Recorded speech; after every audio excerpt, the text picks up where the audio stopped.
Did you know that out of the top 100 films last year, only 12% were directed by women?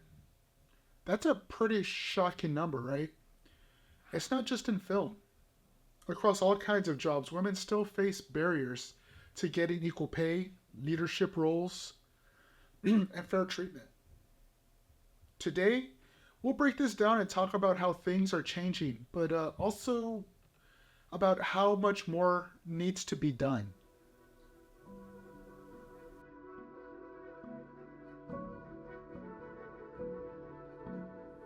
Welcome to Storycraft Unfiltered, where storytelling meets in depth journalism and storytelling.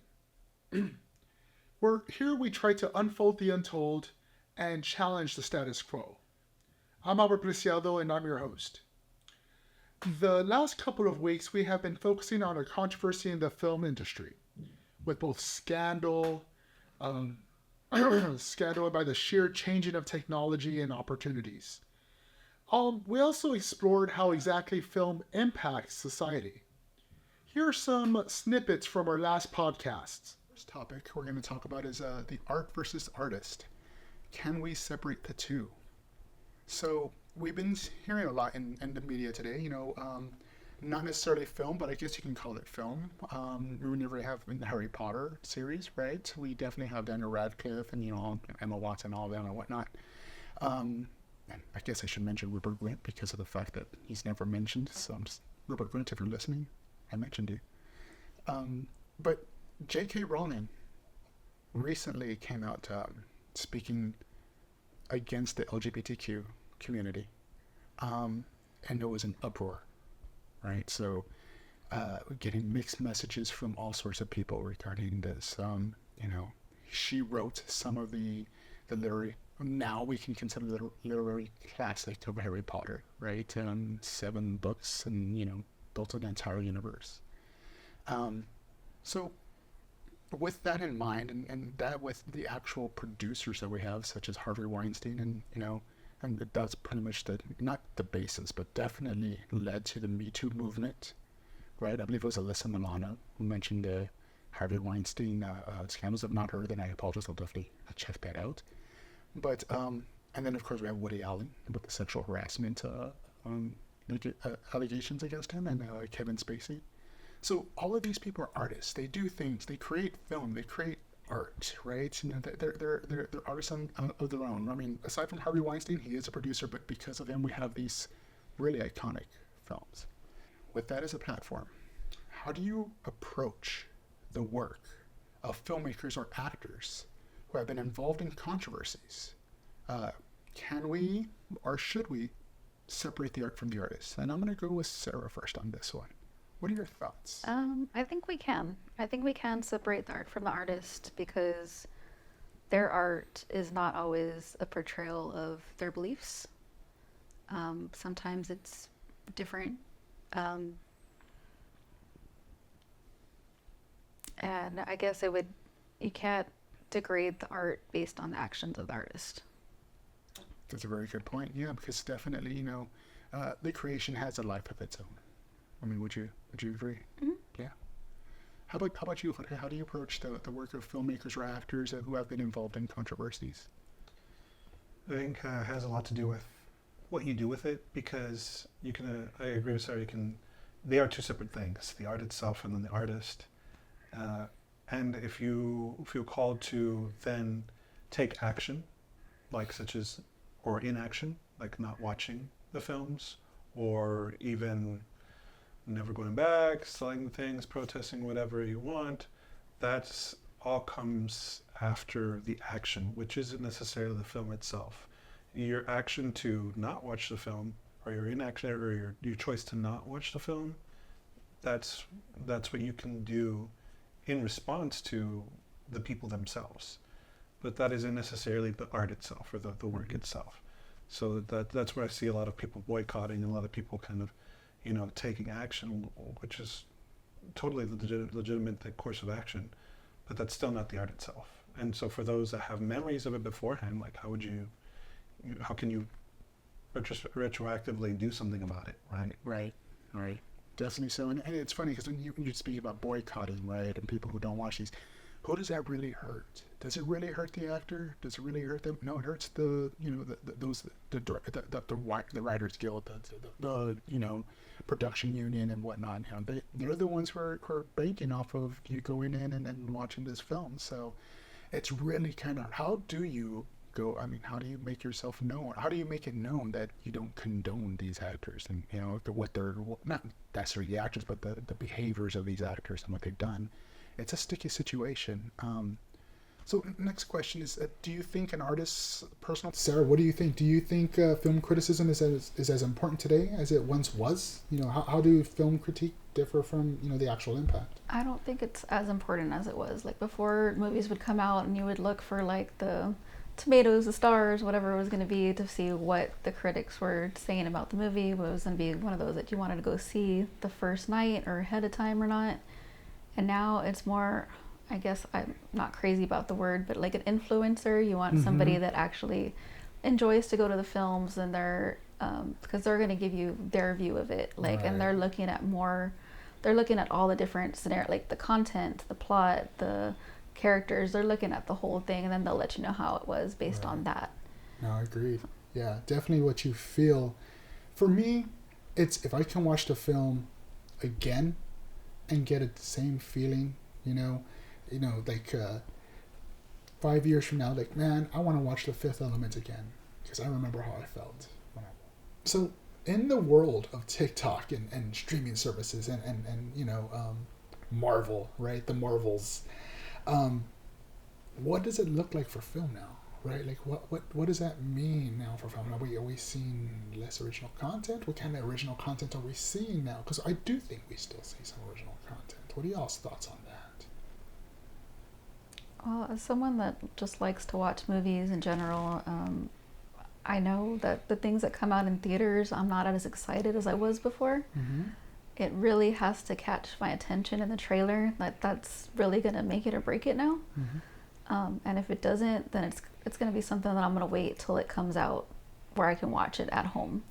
But when you have these streaming services showing me the trailer, like those, I will make it a point, like, okay, this is going to come out. We're going to make it a date night or a family night. And I'm going to sit down and watch that like with the whole cinematic, like I'm going to make sure I have my popcorn and everything. Right. Like if I was in the theater. So right. I definitely think the streaming services upped their game.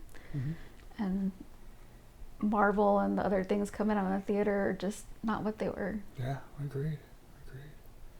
Well, what are your thoughts, Jorge? It feels like the whole landscape's changed. Mm-hmm. And I think it comes from like the technological ability for more people to be able to make their own films. Mm-hmm. And that's really who's providing Hulu and Netflix and everyone with their content. Right. Is like people who have their own equipment and stuff like that. Sure, you have originals, Netflix or Hulu originals and things like that. But then you just have the movies that are just bought up by them because it's some independent film or some company or some group that is cranking out films and stuff like that. So I think there's a lot more opportunity for it. And you're seeing it from TikTok as well. Like people are moving back and forth or using TikTok as a way to promote things. Right. So it just kind of really changed the landscape. Thanks for sharing that. Today we're talking about women in film and the workplace. Specifically, we'll explore challenges female filmmakers face in the ongoing fight for gender equality in all professional spaces. This podcast was made to challenge the status quo, so I would like to move on from the film industry and speak to the topic that's being faced most places around the globe. Whether you're a movie lover or someone working towards equality in your field, this episode has something for you. Let's start with female filmmakers. In the early days of cinema, women like Alice Guy Blatch were pioneers. But over the years, fewer women had the chance to direct big films. Let's fast forward to today.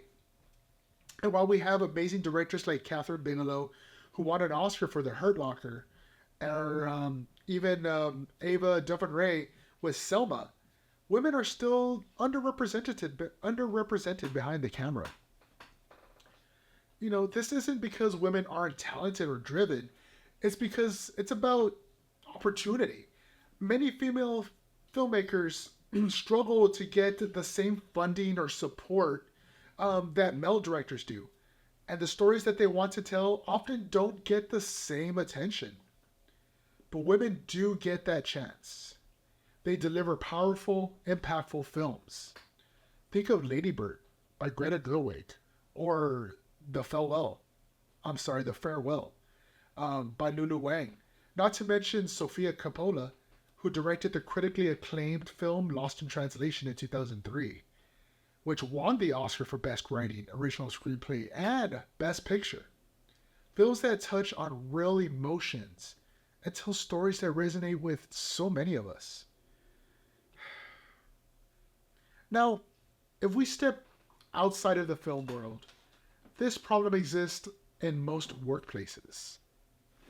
You've probably heard about the glass ceiling, that invisible barrier that keeps women from rising to the top. Women often make less money than men doing the same job, and they're not often promoted to leadership positions. It's especially tough in industries like tech and finance, but it's true almost everywhere. And the reason for this are complicated.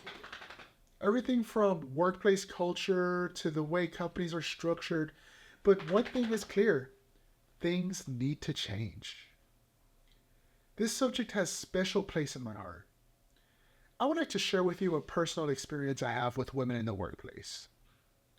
In my career, I have never had better leaders than those who were women. Don't get me wrong, I have had great men as leaders, but none compared to those of the women. Furthermore, those leaders work tirelessly to equalize the gender gap in the workplace. These female leaders that I had to encounter, that I've had the pleasure of encountering, have helped me grow professionally by encouraging, challenging me, and by trusting me. I find that I would much rather have a woman leader in the workplace since they seem to be forged into great leaders. So how do we fix this? Well, change has to happen at different levels. In the film industry, for example, there are organizations like Women in Film that are pushing out for more female directors, producers, and writers to get a seat at the table. It's about making sure the people behind the stories we watch reflect the diversity of the world we live in. In any job, it's important that to have a fair pay for everyone, regardless of gender. Mentorship programs are a great way to help women move into leadership roles and workplace needed to create policies that support women and give them the same opportunity as men. So, what can you do? First, support female filmmakers by watching their work and recommending it to others. Their stories deserve to be seen. And by watching their films, we send a message that these voices matter. Second, in our own workplace, make sure you're advocating for fairness and equality. Whether it's through supporting women for leadership roles or ensuring pay is equal, every step makes a difference. I want to share something else with you. Something from my own personal life. My father never graduated from high school. He never got past middle school. Yet, he was a successful businessman. He owned 4 companies in his lifetime. And he built each one of those companies and sold them for exponentially more than what he started them up as. But how did he do this? I asked him one day, I go, Dad, how did you do this? How were you able to do this with less than a middle school degree? And he told me, Mijo, it's by the support of those around me. And I knew specifically he meant my mother. My father was a contractor. He was a subcontractor. He owned a lube center for oil changes, a restaurant, um, and he built these businesses. But every time he would have a bid for a particular job, he would have to turn to my mother to proofread or even write, as he was not able to read or write. And it was because of my mother who supported him, who encouraged him, who took a chance on him, that he felt that he was able to do these things, to be successful. The message I'm not putting out there is that, a man is measured by the woman that stands behind him, but rather that women have an important role in business and in the world itself. Let's wrap things up. Here are the key takeaways that we have from today. Women, especially in film, face a lot of challenges, but they're breaking through and they're creating amazing work. Across all workplaces, the fight for equality is still happening. It's on all of us to push for fair treatment and equal opportunity. It's a long journey, but change is possible if we all take part. Just a quick recap as to what exactly we're talking about. Equality for women in the workplace means that women have the same opportunities, treatment, and recognition as men in every aspect of their professional lives. Here's what it looks like in practice. Let's see, we got equal pay for equal work. Women are paid the same for men doing the same job with the same level of responsibility and skill. Equal access to leadership roles, right? Much like the leaders that I've experienced in the past. Women have the same chances of being promoted to leadership positions like executives, managers, board members. We don't want them sidelined or overlooked for these roles due to gender bias especially. We want fair hiring practice. Women are hired at the same rate as men for all positions, from entry level to senior roles to even in the recruitment process are free from gender discrimination. We want to see more of a work-life balance. Flexible working options are available for both men and women, helping everyone manage family responsibilities like childcare, elder care, without career penalties. Maternity and paternity leave, those should be normalized. They're normalized in other parts of the world. Mentorship and development opportunities. I was very fortunate to get some mentorship from women. Oh my gosh. Workplaces are free of harassment, discrimination, and bias. We want to have a safe and inclusive work environment. Women to feel safe and respected in any instances of misconduct and addressed promptly and fairly. We want to have equal representation in decision making. Women need to be represented in all levels of decision making, from ground level to the top management to the board directors. Their perspectives are included in sharing company policies and strategies, even in given direction. We need to see recognition and value. Women's contributions are acknowledged and valued on the same scale as their male colleagues. Whether it's through promotions, raises, or public recognition, women's work appreciated for its quality and its impact. We would also, honestly, this would mean that we need to see elimination of stereotypes. Stereotypes such as women being less capable in technical fields or more suited for certain roles, like caregiving. Those need to be dismantled. Women are viewed and treated as equal in any profession they choose. We need to have workplace policies that support gender equality. Companies have clear, enforced policies that prevent discrimination and promote diversity and inclusion. There are systems in place to ensure that women have fair treatment in hiring, promotions, pay, and workplace. Achieving true equality involves changing systems. We gotta break down our biases, even those that we're unaware of, those unconscious biases, at building workplaces where women can thrive without facing barriers based on their gender. This is what we're talking about. This is what we're kind of leaning towards. It would be great if we can get some of these. It'd be great if we can get all of these. That's it for this episode of Storycraft Unfiltered. Next time we'll explore what exactly we expect to see in the changes in society for the next 5 years. What are some key changes we would like to see? Is it climate change? Is it foreign policy? Is it the age gap that we see in Congress? Let's try to unfold those untold stories. Let's challenge those status quos. I want to thank you so much for listening. Don't forget to subscribe and share the podcast with your friends. Thank you very much. Have a good night.